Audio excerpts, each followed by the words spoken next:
Security बढ़ाई गई और 2 दिन के बाद मेरी सिक्योरिटी विड्रा कर ली गई। चलो सिक्योरिटी विड्रा करो बढ़ाओ, ये तुम्हारा काम है, ये तुम्हारी जिम्मेदारी है, ये तुमने देखना है।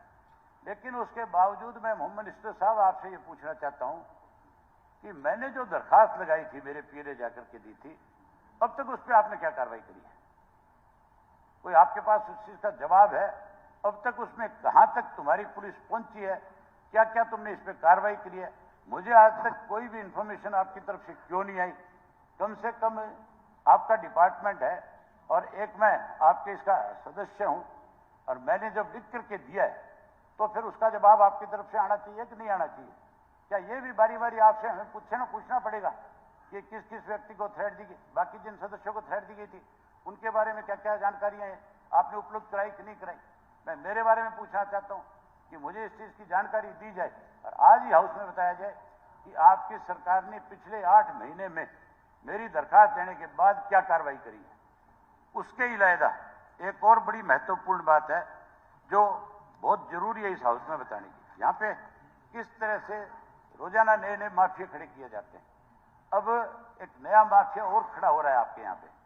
पहले शराब का एक माफिया बनाया गया था जो चोरी करता था, जो आपके उसको गोदाम को खिड़कियां तोड़ करके उसमें से डाके मार करके शराब बेचने का काम करता था। अब एक नई पॉलिसी और बन रही है आपके यहाँ पे, और उस पॉलिसी के अंदर बाकायदा तौर पे जबरदस्ती जो है फैक्ट्री वालों के ऊपर थोपा जा रहा है कि अब तुम शीशे की बोतल के अंदर शराब बेचने का काम करोगे, अब आप प्लास्टिक की बोतल में नहीं बेच सकते। जबकि प्लास्टिक की बोतल की शराब जो है पूरे देश में बिकती है, पूरी दुनिया में बिकती है। एफडीआई की तरफ से उनको मंजूरी होती है, बिना मंजूरी के वो नहीं बेच सकते। लेकिन जानबूझ करके उनके ऊपर इस बात को थोपने का काम किया जा रहा है, केवल और केवल एक नया माफिया खड़ा करने के लिए कि जब शराब महंगी हो जाएगी तो अड़ोस प्रदेशों से शराब का माफिया सक्रिय हो जाएगा और वो हरियाणा प्रदेश के अंदर अपनी मनमर्जी से का काम करेगा। उसके साथ साथ कैसे केवल और केवल एक व्यक्ति को लाभ पहुंचाने के लिए कि वो केवल फैक्ट्री के अंदर अपनी बोतलें बनाने का काम करेगा, शीशे की बोतल जो बनाएगा। वो लगातार एक लेडी है दीपिका सांगवान नाम की, जो ये कहती है कि मैं मंत्री की बुआ हूं।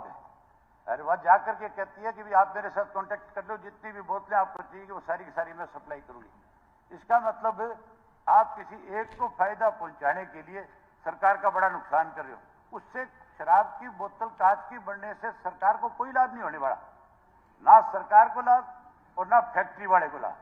केवल और केवल लाभ होगा तो माफिया को लाभ होगा।